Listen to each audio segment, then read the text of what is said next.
Good afternoon. Welcome to week 9 of Rappler's coverage of the impeachment trial of Chief Justice Renato Corona.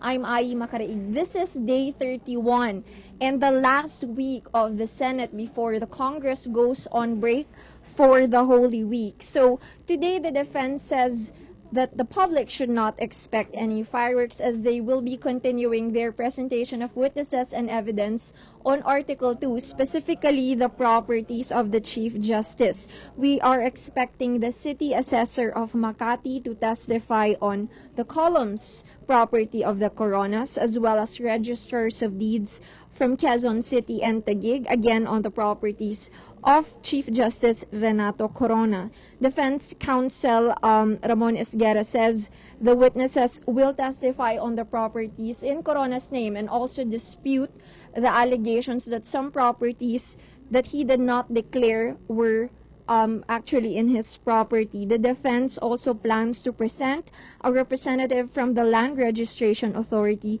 to disprove the earlier claim of the prosecution that the Chief Justice has 45 properties. The prosecution actually filed an opposition to the request of subpoena, saying this is irrelevant, immaterial, and impertinent because that accusation was not included in the impeachment complaint, even if they did make the allegation in a press conference before the start of the trial. They have since reduced the claim on Corona's properties from 45 to 21. They say that the defense should just instead focus on the articles of impeachment. Other witnesses we're expecting from the defense this week are representatives from the John Hay Management Corporation to testify on the income and allowances of Mrs. Cristina Corona while he was part of the board.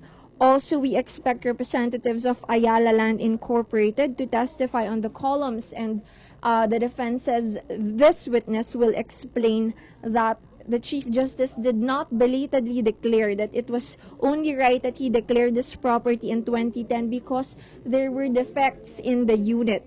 Also, we expect the Clerk of Court and the Sheriff of Quezon City RTC Branch 216 to testify on the Basa Guidote Enterprises Incorporated and to say that the Basas are no longer the majority owners of the shares of stock, but it's actually now Corona's daughter, Carla Castillo. So, lots of things to expect as the defense wraps up its second week of presentation for this week, but we will also see if the Senate will actually be liberal and grant some of the issues that the defense now wants to present. Number one, the defense wants to show samples of the salents of other public officials to establish that not filling up all of the columns in the document is actually what they call a prevailing or a standard or an institutional practice.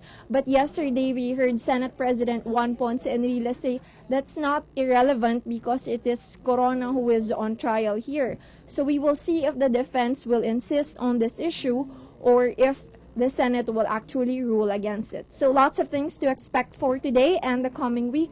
4 weeks to go before the Holy Week break. Join us as the trial begins at 2 p.m.